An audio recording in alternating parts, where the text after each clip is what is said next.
Get yourself together. Transcend your suffering. See if you can be some kind of hero. Make the suffering in the world less. Well, that's the way forward, as far as I can tell, if there is any way forward.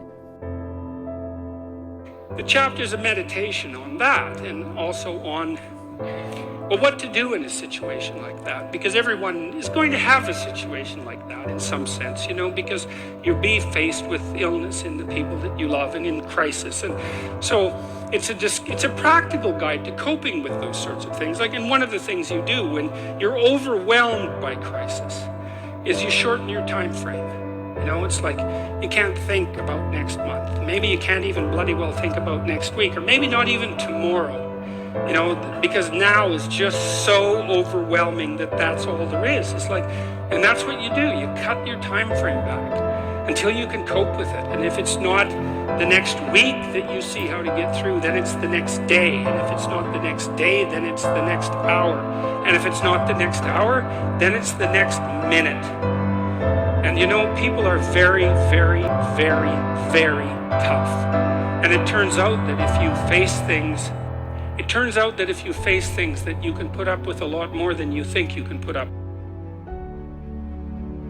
Pick up your damn suffering and bear it. And try to be a good person so you don't make it worse. Well, that's a truth. And there's going to be a fair bit of pain along the way, and lots of it's going to be unfair. It's like, no wonder you're resentful. It's like, act it out and see what happens. You make everything you're complaining about infinitely worse. So you think, well, what do you do about that? Well, you accept it. That's what life is like. Suffering. That's what the religious people have always said. Life is suffering. Yes. Well, who wants to admit that? Well, just think about it. Well, so what do you do in the face of that suffering? Try to reduce it. Start with yourself. What good are you? Get yourself together, for Christ's sake, so that when your father dies, you're not whining away in the corner, and you can help plan the funeral. And you can stand up solidly so that people can rely on you. That's better. Don't be a damn victim. Of course you're a victim. Jesus. Obviously. Put yourself together. And then maybe if you put yourself together, you know how to do that. You know what's wrong with you. You know there's a few things you would like to polish up a little bit, but you might even be able to manage in your insufficient present condition. And so you might shine yourself up a little bit, and then your eyes will be a little more open, and you shine yourself up a little bit more, and then it's like, how do you overcome the suffering of life? I'm not saying it's going to be the best. How do you overcome the suffering of life? Be a better person. That's how you do it. Well, that's hard. It takes responsibility. And I think, if you said to someone, you want to have a meaningful life? Everything you do matters. That's the definition of meaningful life. But everything you do matters. You're going to have to carry that with you.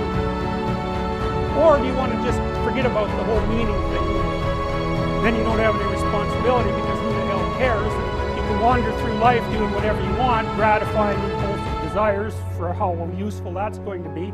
And you're stuck in meaninglessness, but you don't have any responsibility. Which one do you want? Well, ask yourself, which one are you pursuing?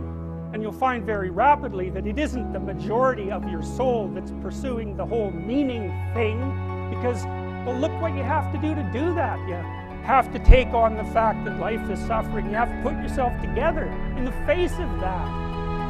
Get yourself together. Transcend your suffering. See if you can be some kind of hero. Make the suffering in the world less. Well, that's the way forward, as far as I can tell, if there is any way forward. If you want to pet a dog on the street, that's okay too, so you don't have to get up in arms about it.